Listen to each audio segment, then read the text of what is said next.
East FM நேயர்களுக்கு ஒரு மிகப்பெரிய வணக்கம். இன்னொரு வீடியோவில் உங்களை சந்திக்கிறதுல ரொம்ப ரொம்ப மகிழ்ச்சி.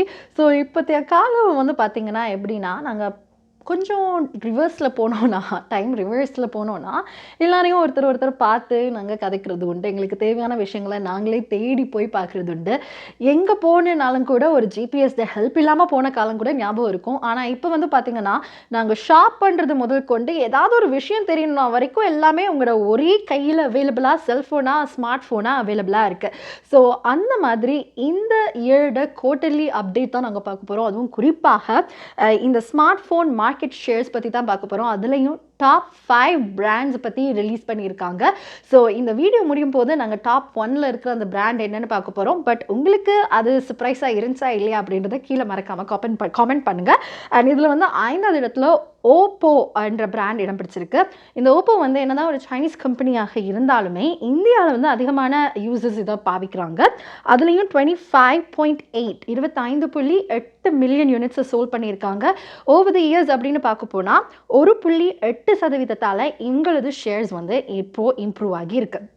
இந்த ஓப்போ பற்றின இன்னொரு முக்கியமான ஒரு விஷயம் என்ன சொல்லணும்னா, ஓப்போ பொறுத்த வரைக்கும் இது இந்தியாவில் நாங்கள் பெருசாக மார்க்கெட்டைஸ் பண்ணுறாங்க அப்படின்னு நாங்கள் சொல்லியிருந்தோம் இல்லையா. அதுலேயும் பாலிவுட் ஸ்டார்ஸ் வந்து நிறைய பேர் இதில் ஃபீச்சர் பண்ணியிருக்காங்க. ஏன் நம்ம காலிவுட் ஸ்டார்ஸும் கூட. ஸோ அவங்களுடைய இன்ஃப்ளூயன்ஷியலால் இந்த ஸ்மார்ட் ஃபோன்ஸோட க்ரோத் வந்து ரொம்ப அதிகரிச்சிருக்கு அப்படின்னு சொல்லியிருக்காங்க. அதே மாதிரி 4வது இடத்துல கூட ஒரு சைனா பிராண்டான விவோ தான் இடம் பிடிச்சிருக்கு. இந்த விவோ பற்றி சொல்ல போனால் 25.9 மில்லியன் யூனிட்ஸை மட்டுமே விற்றுருக்காங்க. அது மட்டும் இல்லை, இவங்களது வளர்ச்சியானது ஓவர் தி இயர்ஸ் பார்க்க போனால் 21.9% அதிகரிச்சிருக்கு.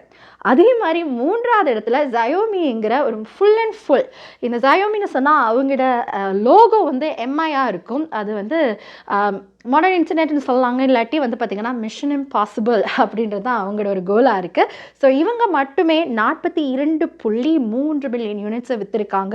அதுலேயும் இவங்களோட வளர்ச்சி கூட 27.4% அதிகரிச்சிருக்கு.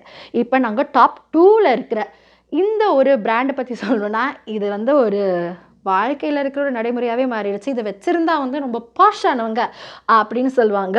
ஸோ 2வது இடத்துல ஆப்பிள் நிறுவனம் இடம் பிடிச்சிருக்கு.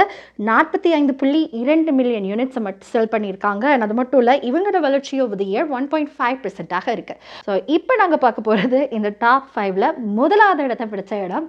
கோர்ஸ் எந்த ஒரு சர்ப்ரைஸும் இல்லை. அப்படி சர்ப்ரைஸ் ஆகியிருந்தால் நீங்கள் கீழே காமெண்ட் பண்ணுங்கள். சாம்சங் ஃபோன் தான் 1வது இடத்தை பிடிச்சிருக்கு. இந்த 2024 செகண்ட் குவார்ட்டர் குளோபல் மார்க்கெட் ஷேரின் அடிப்படையில் 53.9 மில்லியன் யூனிட்ஸை வந்து ஷிப் பண்ணியிருக்காங்க.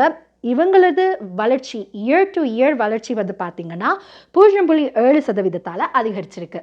இந்த சாம்சங் ஸ்மார்ட் ஃபோனை பற்றி சொல்ல போனால், எப்படி வந்து ஆப்பிளுக்கு வந்து ஒரு தனிப்பட்ட ரசிகர்கள் இருக்காங்களோ, சாம்சங் ஃபோனுக்கு கூட ஒரு தனிப்பட்ட ரசிகர்கள் பட்டாலுமே இருக்குது. ஸோ இதனால தான் என்னதான் ஆப்பிள் ஃபோன் புதுதாக அறிமுகப்படுத்தினாலுமே அதுக்கு ஈக்குவலாக சரிநிகராக நிற்கக்கூடிய, அதுவும் மார்க்கெட்டில் நிற்கக்கூடிய ஒரு ஃபோனாக சாம்சங் இருக்காங்க. ஸோ இந்த லிஸ்ட் உங்களுக்கு சர்ப்ரைஸாக இருந்துச்சுன்னா கீழே கமெண்ட் பண்ணுங்கள். இல்லை இதெல்லாம் சர்ப்ரைஸே இல்லைப்பா, ஆனால் இந்த ஃபோன் எல்லாம் இல்லாத ஒரு காலம் வருமா அப்படின்னு நீங்கள் நினச்சிங்கன்னா அதை கூட நீங்கள் கீழே கமெண்ட் பண்ணலாம். இன்னொரு வீடியோவில் உங்களை சந்திக்கும் வரை உங்களை வந்து விடைபெறுவது ரஷிதா. பை.